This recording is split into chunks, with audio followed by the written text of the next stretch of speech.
Estamos aqui hoje no Assembleia Convida. Mais uma vez agradeço a TV Alesp por essa oportunidade de estar aqui dialogando com você de casa, dialogando com a população do Estado de São Paulo e todos aqueles que sintonizam a TV Alesp. E hoje, especialmente para mim, é uma Assembleia Convida muito especial. Eu insisti muito, aguardei a agenda, porque eu tenho certeza que essa conversa vai ser importante, não só para que eu possa apresentar uma figura que eu tenho muito respeito, muita admiração, mas para que você de casa também possa conhecer melhor essa mulher. Hoje nós estamos aqui na Assembleia Convida com Ana Estela Haddad. Muito obrigado, Ana Estela, pela oportunidade. Muito obrigada, eu que agradeço, deputado. Eu quero começar o nosso bate-papo aqui. Primeiro, Ana Estela Haddad, todo mundo já fez o vínculo, né? E hoje o Brasil, o Estado de São Paulo, a cidade de São Paulo conhece Ana Estela Haddad por ser esposa, companheira do prefeito Fernando Haddad. Claro que, certamente, é um espaço muito importante na vida pública do Brasil, mas eu quero conversar com a profissional, a professora, doutora da USP, com essa mulher que construiu uma carreira acadêmica belíssima, professora livre docente da Faculdade de Odontologia da USP. Eu quero começar perguntando a Estela, por que odontologia? Olha, eu sempre tive um interesse forte pela área da saúde, desde criança. E, então, a parte odontológica acabou me interessando, foi um pouco na véspera, assim, do vestibular e tal, tem a questão da estética, tem uma série de coisas que fazem esse vínculo, né? E o desafio também, pensei em fazer medicina, mas o desafio também da questão do tempo de dedicação, das noites sem dormir. Aí eu acabei escolhendo fazer odonto, gosto muito da profissão, amo a profissão, sinto saudades do tempo que fiz clínica, né? Hoje não tem dado para eu fazer muita clínica, mas acho que eu me encontrei. E dentro da odontologia, a Ana Estela acabou fazendo a opção pelo atendimento à criança. Fala um pouco para a gente entender essa sua opção, por que você se enveredar por uma área que é difícil, né? E você trabalha com a área de bucomaxilo, que é uma área mais complicada ainda, né? Olha, eu, ao longo da faculdade, fui gostando de algumas disciplinas pelas quais eu passei, né? A odontopediatria, ela é no final do curso. E eu tive uma experiência de trabalhar numa creche, né? Numa creche de um centro onde a minha sogra era voluntária, chegou a presidir.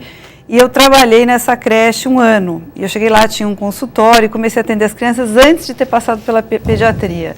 E aquilo me encantou, assim, o desafio, né, não só das necessidades de tratamento que as crianças tinham, mas em como fazer a primeira vez ser uma coisa boa. Eu acho que uma antiga propaganda que dizia, né, a primeira vez a gente nunca esquece. Isso. Né? Então, isso foi uma coisa que, de alguma forma, me mobilizou. Eu sempre gostei muito de criança, adoro trabalhar com criança, é uma coisa muito motivadora e traz uma humanidade, um humanismo maior também para um trabalho que, muitas vezes, é bastante técnico, né? Então, você tem que usar outras habilidades, que não só habilidade, tem que ter a habilidade manual, tem que ser rápido, tem que fazer bem feito, tudo isso está colocado, mas tem um ingrediente a mais aí de lidar com a relação humana, né? Então, eu gosto muito. Quem está nos assistindo deve estar perguntando, né? Todos sabem que o Fernando Haddad fez Direito na São Francisco, que é a Faculdade de Direito da USP. Vocês se conheceram na USP? Não, coincidentemente a gente se conheceu antes da faculdade, né?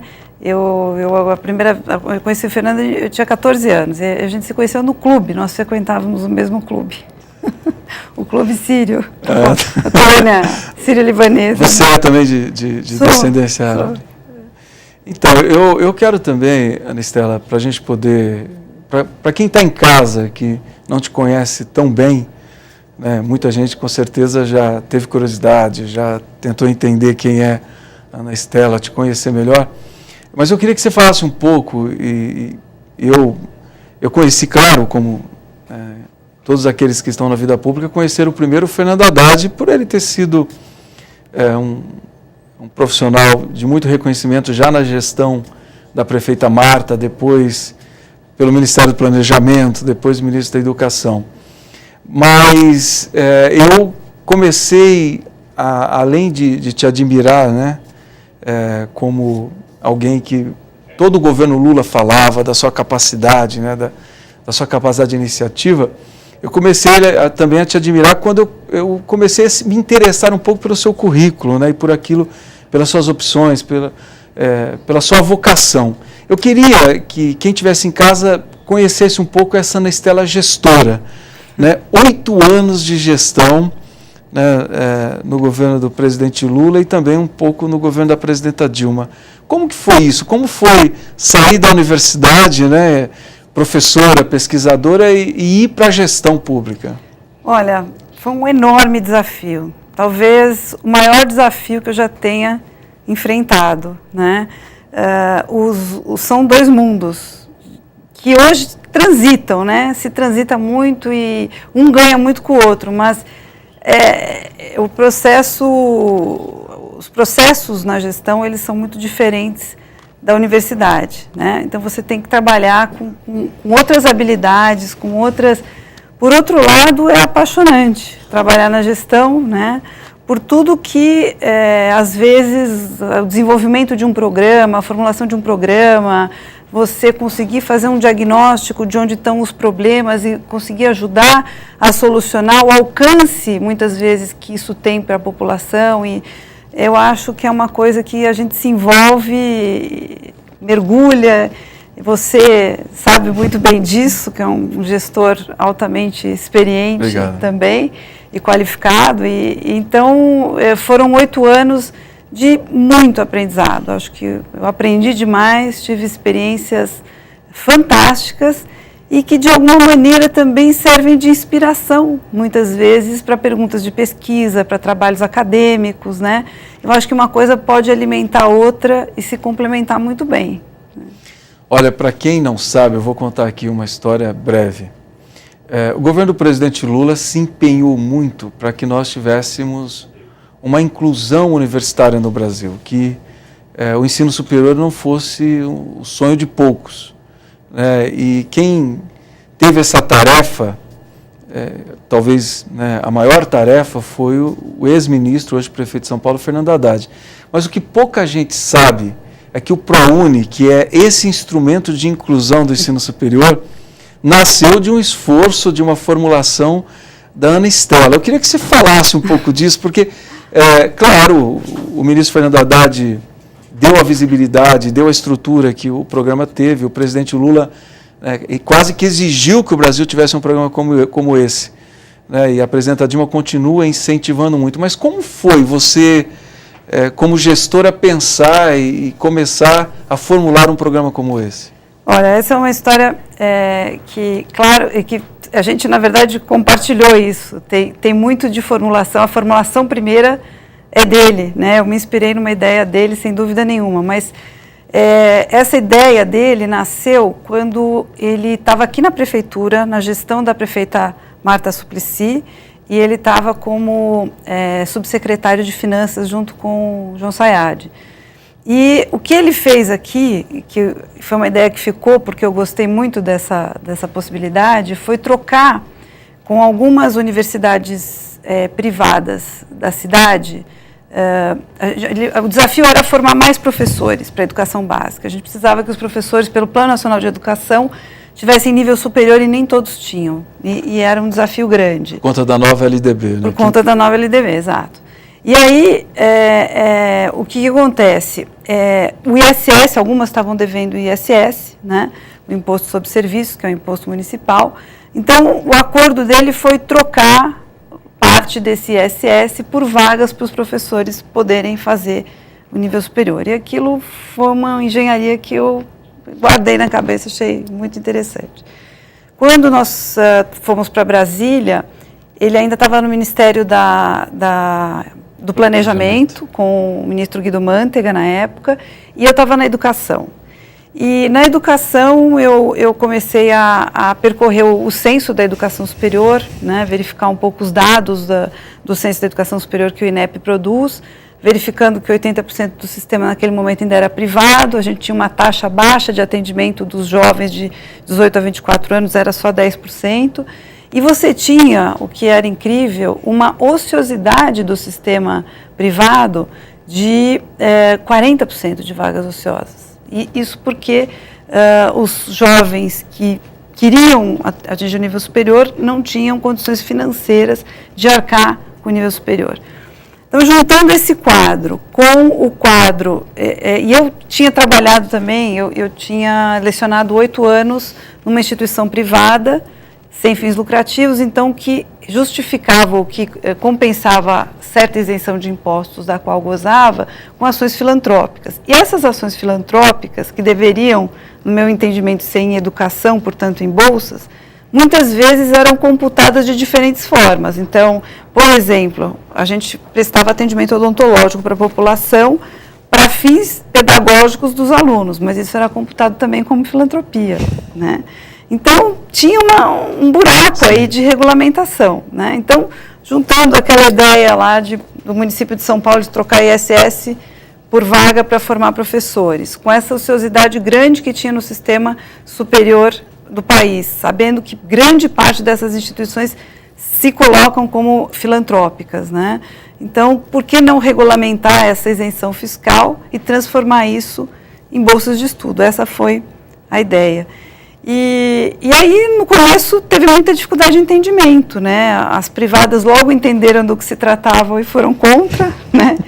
E as públicas não sei se entenderam porque achavam que ia implicar um recurso a mais e não tinha, era uma isenção que já acontecia, né? Então, foi um embate difícil. Acho que hoje a gente sabe que está consolidado, mais de 1 milhão de estudantes já se beneficiaram, de todas as idades, que várias... Então, hoje já está consolidado, né? Olha, quem está em casa nos assistindo está vendo que porque se tem uma ideia, muitas vezes a população constrói uma ideia que, muitas vezes por preconceito, que esse cargo de primeira-dama, né, a esposa do prefeito, geralmente é alguém que não tem uma carreira, que não tem posições, que não tem convicções. O que nós estamos vendo aqui é a esposa, sim, do prefeito Fernando Haddad, mas uma militante, né, uma mulher com convicções, com crenças, com sonhos e uma gestora excepcional. Então, é em cima dessa sua capacidade, por exemplo, de ajudar ou, né, foi fundamental para que se colocasse de pé um programa como o ProUni. É em cima dessa concepção que eu queria puxar um pouco a nossa conversa aqui para a cidade de São Paulo. Eu queria que você falasse um pouco desse projeto São Paulo Carinhosa. Para quem está em casa nos assistindo, a Ana Estela, ela tem uma função na Prefeitura de São Paulo que é voluntária, é bom que se diga voluntária, não recebe nenhum centavo por essa função, e ela formulou um projeto que é um pouco em cima dessa história que ela contou até agora, essa sua vocação para cuidar de criança, esse dom para cuidar de criança, e essa gestora excepcional juntou, né, essas duas características e pôs de pé um programa que ela vai falar, ela vai contar aqui, ela vai explicar melhor para quem está em casa o que representa São Paulo Carinhosa. Muito obrigada, deputado. Então, a ideia que nasceu um pouco conversando também com o prefeito no início da gestão, tenta aliar aquilo que é um pouco, que eu acho que eu posso contribuir pelas afinidades e por aquilo que eu já trabalhei e trabalho, e por outro, uma necessidade e um desafio, né? A gente sabe que muitas vezes, na área de gestão, a gente precisa um pouco setorizar as áreas para poder conduzir os programas e as políticas.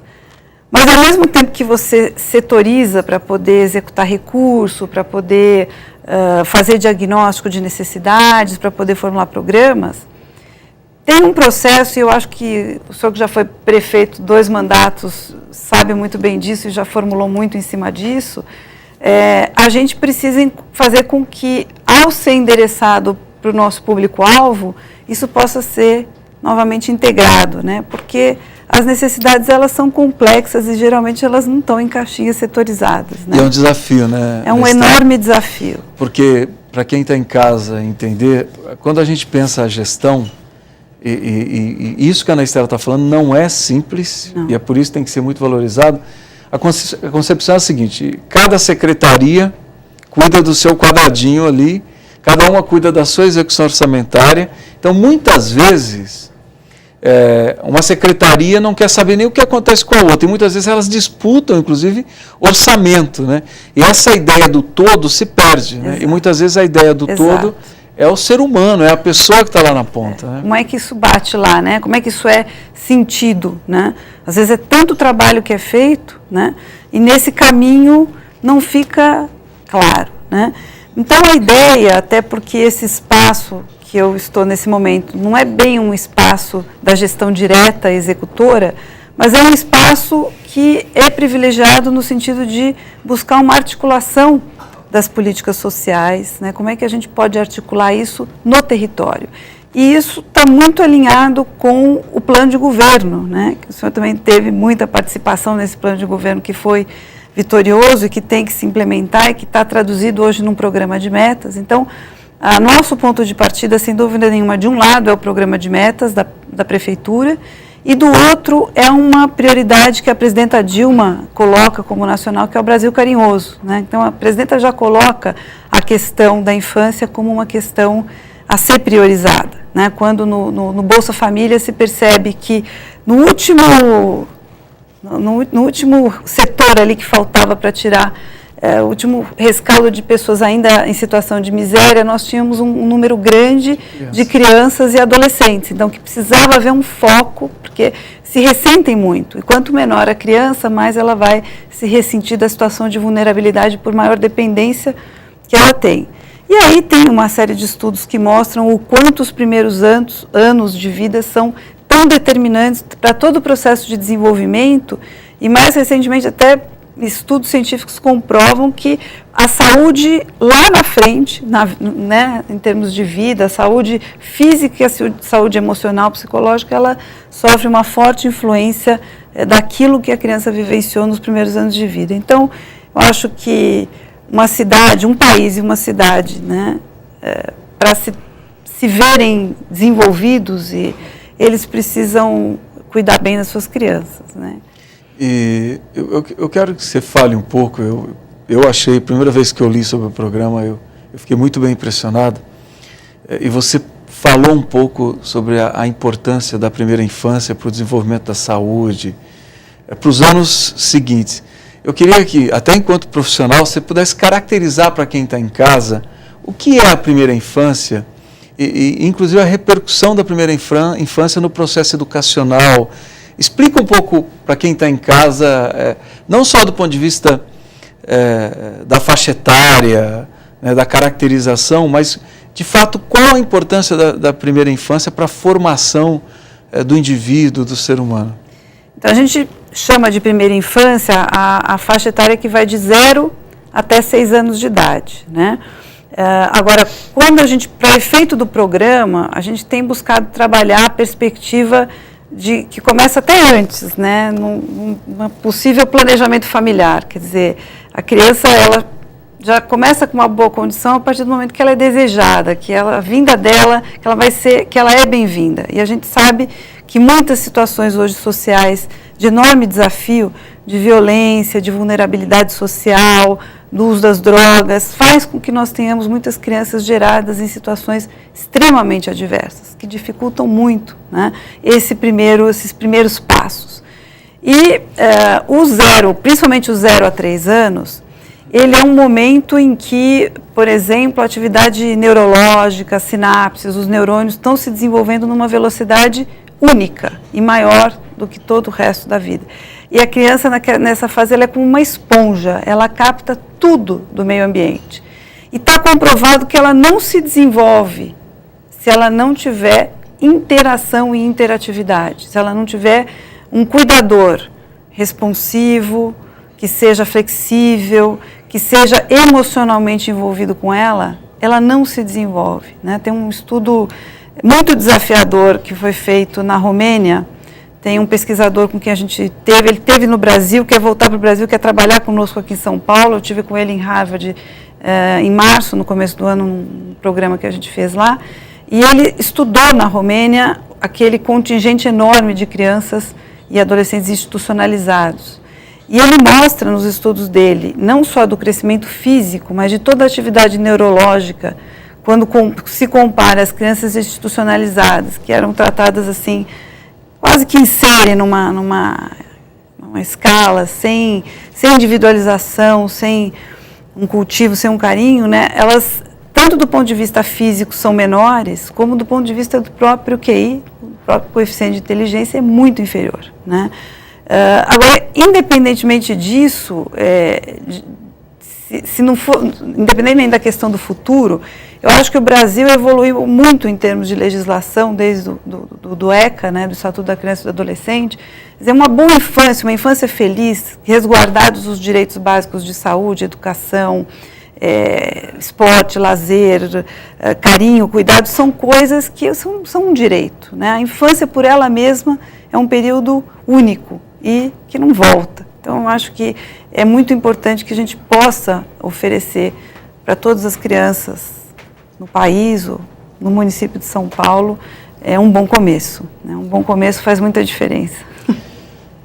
Nós estamos aqui conversando com a Ana Estela Haddad, vocês estão conhecendo melhor a Ana Estela Haddad, que é hoje a esposa, a companheira do prefeito Fernando Haddad, mas vocês estão conhecendo a professora da USP, né? A professora da Faculdade de Odontologia da USP, e também essa gestora, repito, excepcional, e conhecendo como que ela está aliando, né, a sua opção profissional enquanto pesquisadora, doutora, educadora, essa sua opção pela criança, e também como gestora, que ela está trazendo toda essa sua experiência para pôr de pé um programa na Prefeitura de São Paulo que cuide, que tenha como prioridade a criança e também o adolescente, mas principalmente as crianças vulneráveis em situação de risco. A conversa está muito agradável, nós vamos fazer um breve intervalo e vamos voltar para que a gente possa continuar essa nossa conversa com a Ana Estela Haddad.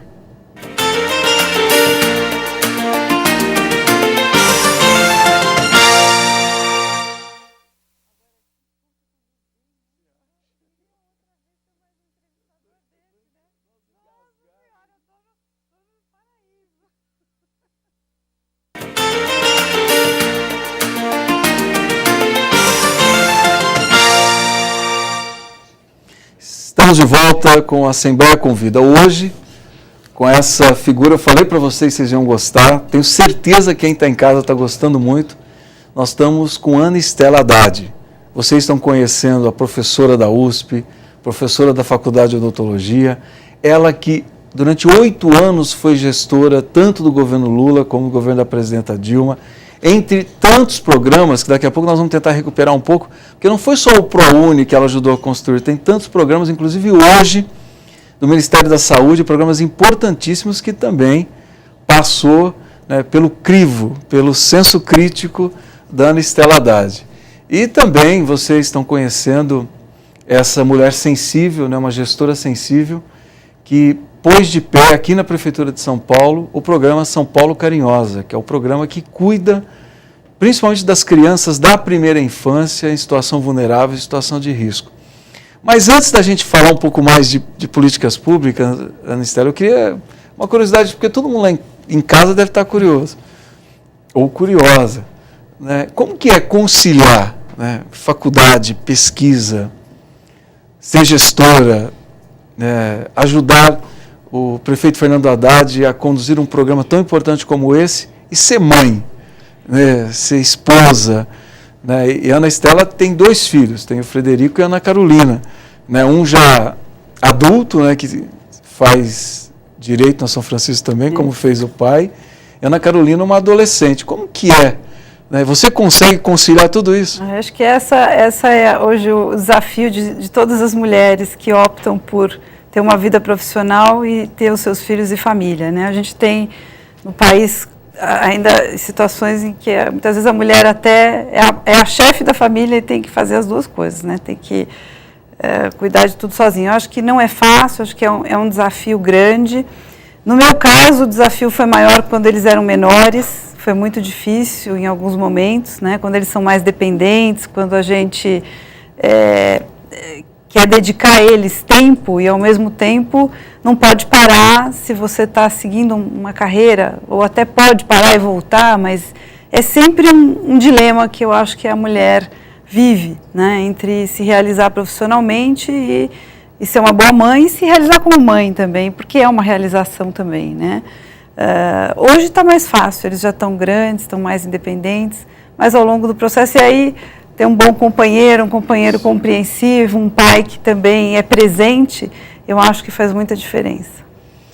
Eu vou te perguntar, porque eu antes de ser deputado fui prefeito, e a gente sofre muito, e a família sofre muito, principalmente em prefeitura, porque eu sempre digo, hoje deputado, por mais que você tenha cobrança, ou ministro, você está um pouco distante do cotidiano da vida das pessoas, porque as pessoas moram e vivem na cidade, isso. Ponto. É aqui que as coisas acontecem.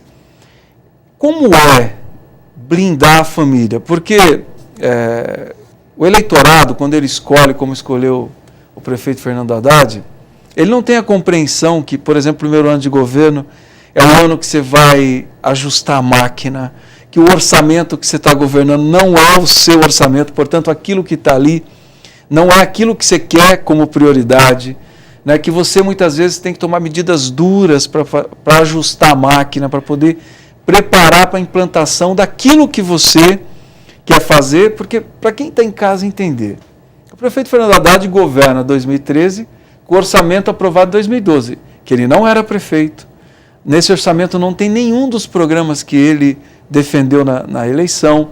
Nesse orçamento, as prioridades não são as prioridades que ele defendeu na eleição. Portanto, o primeiro ano é um ano de muito ajuste e de muita dificuldade. Só que quem está em casa não quer saber disso, né? O eleitorado não quer saber e, claro, desencadeia um processo de cobrança que muitas vezes é injusto, que ao longo do tempo vão entender a dificuldade que é o primeiro ano. Mas nesse primeiro ano de governo, como é que é blindar a família, né? Não deixar com que, muitas vezes, e eu sentia isso muito quando eu fui prefeito, que a crítica não venha para a mesa do café da manhã, para a mesa do almoço, para a mesa do jantar, né? Para o passeio, muitas vezes se tenta fazer de final de semana. É difícil? É quase impossível, né? Eu acho que você deve saber disso, né? Praticamente impossível, porque as pessoas que estão próximas também querem, né, falar do assunto e muitas vezes o processo, como ele bate fora, ou como ele bate através dos meios de comunicação, ou como ele bate, não retrata, às vezes, todo o esforço e o cuidado que se está tendo internamente. É como o senhor falou, é uma construção de médio e longo prazo, as ações estruturantes demoram muitas vezes a apresentar resultados, né? Então você tem que conviver com essas dificuldades e aprender a conviver com não agradar, né? Anistela, eu terminei meu governo, meu 8º ano de governo, com quase 70% de ótimo e bom. Mas eu quero dizer para você que os primeiros anos foram difíceis. De eu chegar a ponto de reunir os filhos e dizer, olha, isso que a imprensa está dizendo não é verdade. Isso que vocês estão lendo aí não é verdade. De dizer para os filhos assim, a política não é essa coisa ruim que vocês estão vendo. A política é um instrumento para você mudar a vida das pessoas para melhor. Você já chegou a fazer isso em casa? Olha, que incrível ouvir, né, essa sua fala, essa sua capacidade de reação com a família e com os filhos, né? Porque sempre em casa é um espaço mais onde a gente quer baixar a guarda, onde a gente quer... E nem sempre nessas situações é possível, né? A gente, pelo fato, principalmente o Frederico já está grande, ele tem uma apropriação e uma compreensão muito boa, né? Agora, Na idade da Carol, adolescente, ainda é um pouquinho mais difícil. Então, a gente precisa, às vezes, criar alguns espaços, tentar criar oportunidades e espaços que possam trazer outras dimensões da vida também, né? De fato, o espaço político, ele é um espaço extremamente absorvente, ele te absorve de uma forma em que como é que você separa o espaço público do espaço privado? É uma coisa que quase não se consegue no dia a dia, e como o senhor bem colocou, no espaço de uma prefeitura, então, que é onde a vida acontece, onde as coisas na cidade, é o dia a dia, o tempo todo, é dia e noite, não tem por onde, né? Então, essa proximidade é muito grande, então fica muito difícil fazer essa separação. Acho que é mais um aprendizado que a gente tem o desafio de ter, né? Eu sempre conversava com a minha esposa, com a Andréia, que a minha maior preocupação era que meus filhos não tivessem resistência à política, porque a política é uma coisa lindíssima, ela é bela, né? Ela é o instrumento de você efetivamente mudar as realidades, as injustiças, superar contradições. Você já teve medo que, por conta, muitas vezes, das injustiças que o pai sofre, né, que o Fernando sofre, deles verem coisas que são ditas que não são verdadeiras, que aquele pai retratado às vezes na imprensa não é o pai deles? Você já teve medo deles terem resistência, de acharem que a política é uma coisa ruim? Olha, em relação à imagem do Fernando para as crianças, eu nunca tive esse medo, até porque eu acho que a relação deles é muito próxima e de uma confiança muito grande. Mas o meu medo passa mais por uma coisa que o senhor colocou agora, que é o quanto não tem muita separação, né, entre a figura pública do pai e eles como filhos desse pai, quer dizer, aquilo que no momento se esse pai naquele momento está sendo querido ou está sendo odiado, e isso acaba refletindo um pouco nas pessoas que estão juntas, né? Então a minha preocupação muito mais é deles assim estarem bem preparados para enfrentar o espaço público sem abrir mão daquilo que é deles, daquilo que é pessoal deles, né? E poderem estar de peito aberto para as coisas. Eu preciso confessar aqui que eu tenho uma admiração imensa pelo Fernando Haddad, por tudo que eu conheci dele enquanto ministro e pela pessoa que ele é. E algumas vezes eu conversei com ele durante o governo e o Fernando é uma pessoa muito sensível, né? Às vezes até porque o cargo de prefeito impõe, ele passa a imagem, às vezes uma pessoa firmada na austeridade e tal, mas é uma pessoa, além de, evidente, de ser um prefeito muito austero do ponto de vista da gestão, é uma pessoa muito sensível. E às vezes eu sentia nele, ele muito sensibilizado, né, como eu já disse, do orçamento que ele está governando, da máquina que ele pegou, da estrutura que ele pegou. Não é aquilo que ele precisa para pôr em prática o seu programa de governo. E que eu tenho plena confiança que o governo dele vai dar conta de tudo aquilo que ele pactuou com a cidade de São Paulo. Não tenho dúvida nenhuma, e quem está nos assistindo pode ter certeza. Algum dia o Fernando chegou em casa e falou assim, você olhou e falou, ele está sofrendo? Ah, sim, muitas vezes. Muitas vezes. Muitas vezes. Ele realmente se envolve, como eu sei que vocês todos são assim, né? O senhor tem essa mesma... fazer aquilo porque acredita, porque tem um ideal que move aquilo. Isso faz com que, muitas vezes, as limitações que se impõem na realidade, e são muitas, né? Quem está na gestão sabe o quanto é difícil, né? Não se compara... os espaços privados, eles têm outras dificuldades, mas com certeza são de natureza muito diversa. Às vezes se compara, né, um gestor no setor privado com um gestor no setor público, tem naturezas muito diferentes. Os fatores que estão atuando, as variáveis com as quais você trabalha, são muito diversas. Eu não acho que são coisas comparáveis, né?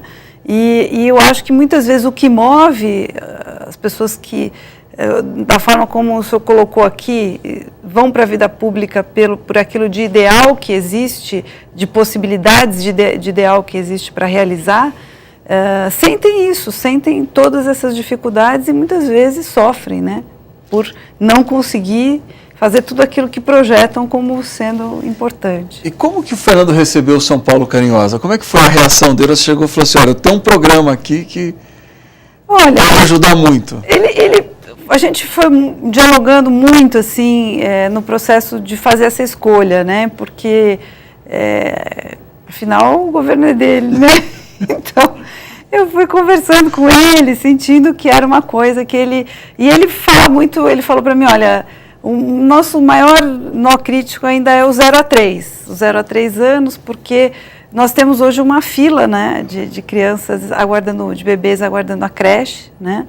E muitas vezes a mãe precisa trabalhar, e apesar da gente ter uma cobertura no município de São Paulo, que é uma cobertura comparado com outros países desenvolvidos, eu estive na França conversando com... A França tem para creche 30% de cobertura das crianças de 0 a 3 anos. Nós temos 50% de cobertura. Só que os nossos números são estrondosos, né? São Paulo é um país. São Paulo é um país. Nós temos 270 mil crianças de 0 a 3 anos na creche, mais 260 mil na pré-escola, né? São quase 500 mil crianças de 0 a 6 atendidas, né?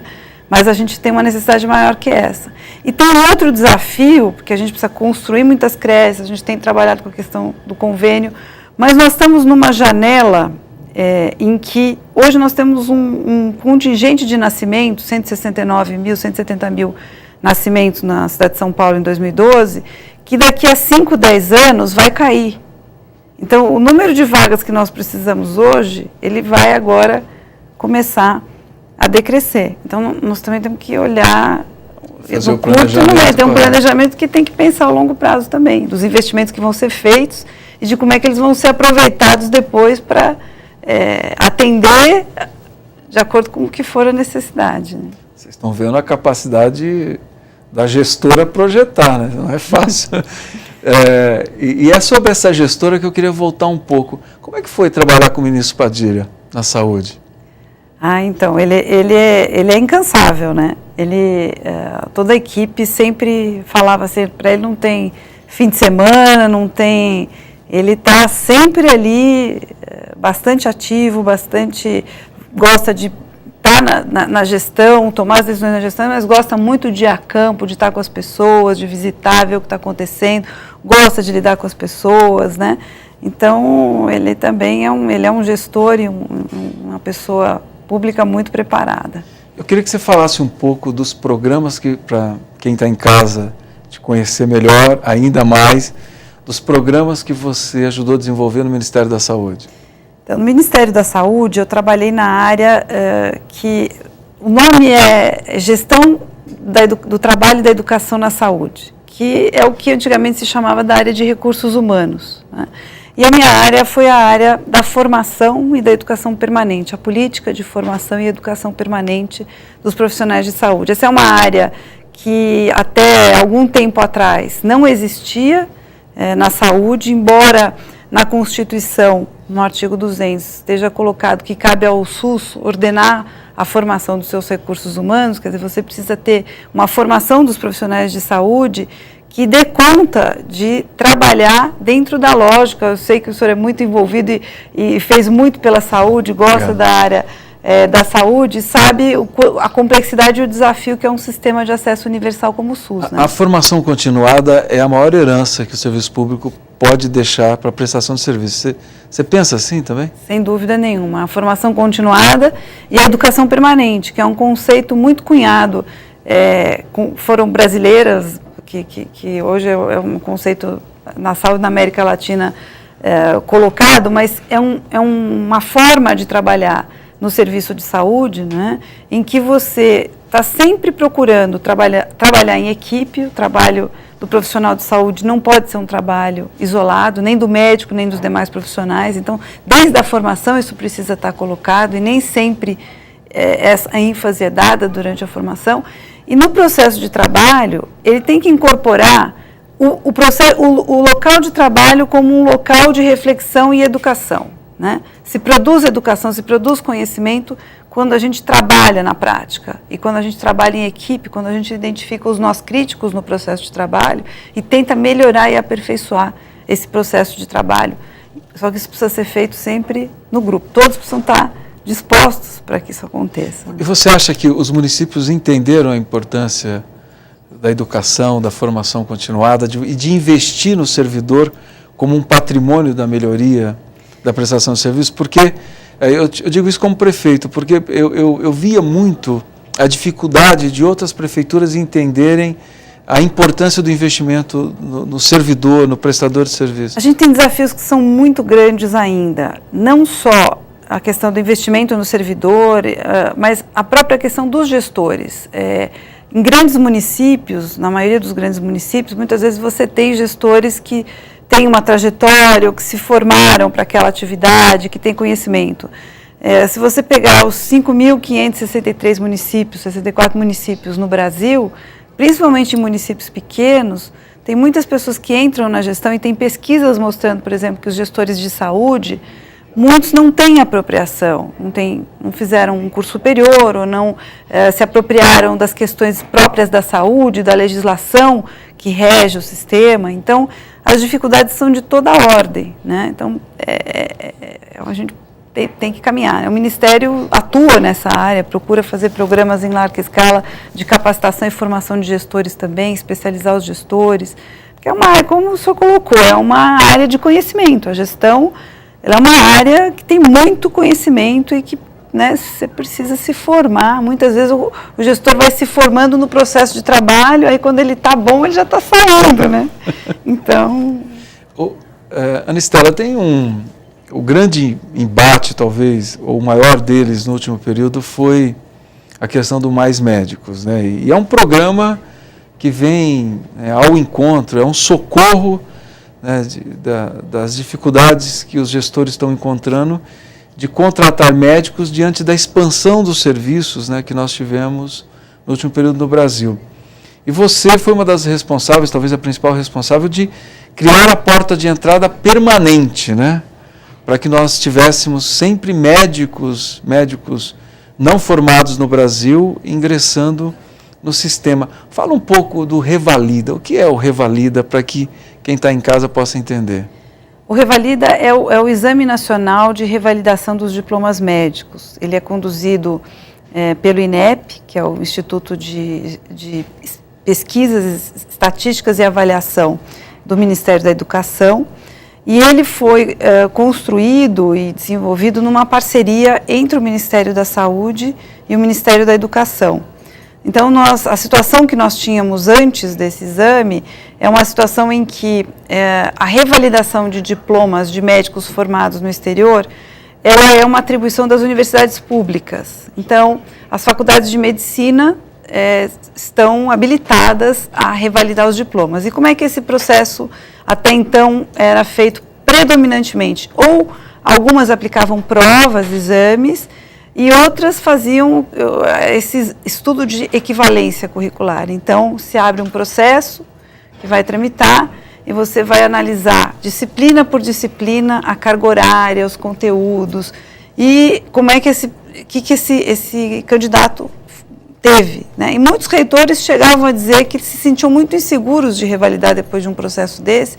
Mas ele fala, o que eu vi foi papel, eu não tenho certeza se esse profissional está de fato habilitado para o exercício profissional, que é uma medicina em todas as áreas, né? Um profissional bem habilitado, ele é necessário, nós não podemos, né, construir um prédio, ou em qualquer área, um jornalista, um professor, todos precisam estar bem formados, em todos os aspectos, né, não só técnico, mas de valores, e é assim que se constrói uma sociedade melhor. Bom, e aí nós não tínhamos um exame ou uma prova que pudesse trabalhar numa perspectiva mais igualitária, mais transparente, de que esse médico que vem de fora sabe o que se espera dele, né, para fazer o exercício profissional. Hoje nós temos uma situação, né, a partir do Revalida, então se reuniu essas universidades públicas, os docentes dessas universidades, se percebeu que não havia um consenso, esse consenso foi sendo construído. Nós temos as diretrizes curriculares nacionais, mas elas são bastante abertas, como se espera mesmo de uma educação pós-LDB, mas para efeitos de um exame único, comum, o que se trabalhou, né, e nós tivemos vários docentes muito importantes nesse processo, eu cito aqui o professor Henrique Campos, atual vice-reitor da Universidade Federal do Ceará, que conduziu muito bem esse trabalho, se desenvolveu uma matriz de correspondência curricular, como que um detalhamento das diretrizes curriculares, baseado numa abordagem de habilidades e competências do que se espera do médico clínico geral e sua atuação no país. Então, essa matriz, ela é a base para o exame. Então, isso também foi uma evolução em se discutir internamente os processos avaliativos e buscar construir, e ao discutir a avaliação que a gente faz dentro do país, para os médicos, como é que você avalia os que vêm de fora nesse mesmo padrão, né? E cria também um padrão de qualidade, ou fortalece um padrão de qualidade esperado para a atenção à saúde prestada pelos médicos. E mantém sempre a porta aberta para que a gente possa trazer novos profissionais. No mundo globalizado como o nosso, não dá para ser diferente, né? Vocês estão vendo o que eu falei na introdução, o quanto que a Anistela colaborou para programas fundamentais hoje do Brasil, né? E o papel que ela está cumprindo na Prefeitura de São Paulo. Nosso tempo aqui está se esgotando, mas antes eu queria que você voltasse a falar, para a gente encerrar, do São Paulo Carinhosa, que você pudesse falar dos próximos passos, as próximas iniciativas. Enquanto isso, eu vou mostrar aqui para que as pessoas possam entender esse organograma, que você possa rapidamente também falar sobre ele. Então, ele está colocado, esse organograma está colocado de uma forma que a gente tem aí o São Paulo Carinhosa, de um lado o programa de metas da Prefeitura, porque ele não se descola do programa de metas, a gente vai trabalhar com as ações que estão priorizadas no programa de metas. De outro lado, o Brasil Carinhoso, né, que é uma inspiração e é um diálogo com o qual se faz a tradução do programa federal, como é que ele acontece no município. E se buscar, de um lado, a garantia dos direitos, né, direito à saúde, à educação, à assistência, ao esporte, direito ao brincar, que é fundamental para a formação da criança. Brincar é uma coisa séria para a criança, é muito necessária, né? A questão hoje dos meios de comunicação, as crianças muitas vezes estão um pouco desprotegidas em relação aos meios de comunicação, a propaganda, a questão alimentar, os hábitos alimentares. E de outro, como é que a gente trabalha tendo o nosso foco no território? Onde é que estão os territórios mais vulneráveis, né?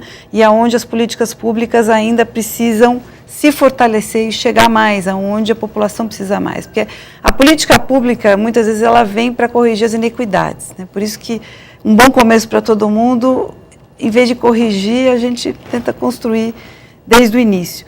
E aí, a ideia é, pensando no desenvolvimento integral da criança, e quando a gente fala em desenvolvimento integral, a gente está falando do desenvolvimento físico, emocional, social, que é muito importante também, né, a socialização dessa criança. E como é que a gente apoia a comunidade, né, apoia as famílias, os cuidadores, os profissionais de saúde, de educação e a comunidade como um todo, para melhorar e fortalecer as suas competências, né, para promover esse desenvolvimento integral. Quer dizer, isso tem que ser um bem incorporado pela comunidade. Nós estamos de passagem, né? Então, o que fica tem que ficar para a comunidade. Muito bom.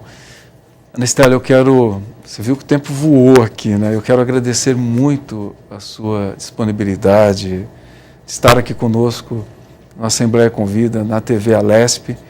E quero falar aqui, eu sou convidado também aqui, mas tenho certeza que sempre que você tiver agenda, a TV Alesp tem vários programas e um quadro, né, político, gestor como você, né, que é a esposa do prefeito, mas efetivamente é uma gestora muito capaz.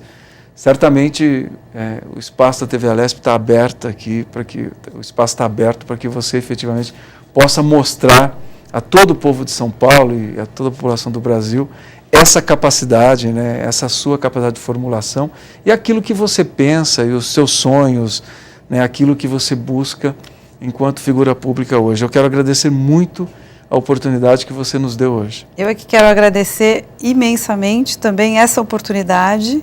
O seu convite é uma grande honra, essa oportunidade é uma honra ser entrevistada também por um gestor e um educador e muitas outras coisas assim da sua trajetória, um militante, né, que faz parte da construção do Partido dos Trabalhadores, né, em todas essas dimensões também que o senhor atua. Não sabia que o senhor era convidado também. A próxima vez, então, quem sabe eu entrevisto, né, para retribuir e a gente poder falar também de tantos aspectos tão relevantes que a sua trajetória, que também é muito inspiradora, tem. Muito obrigado.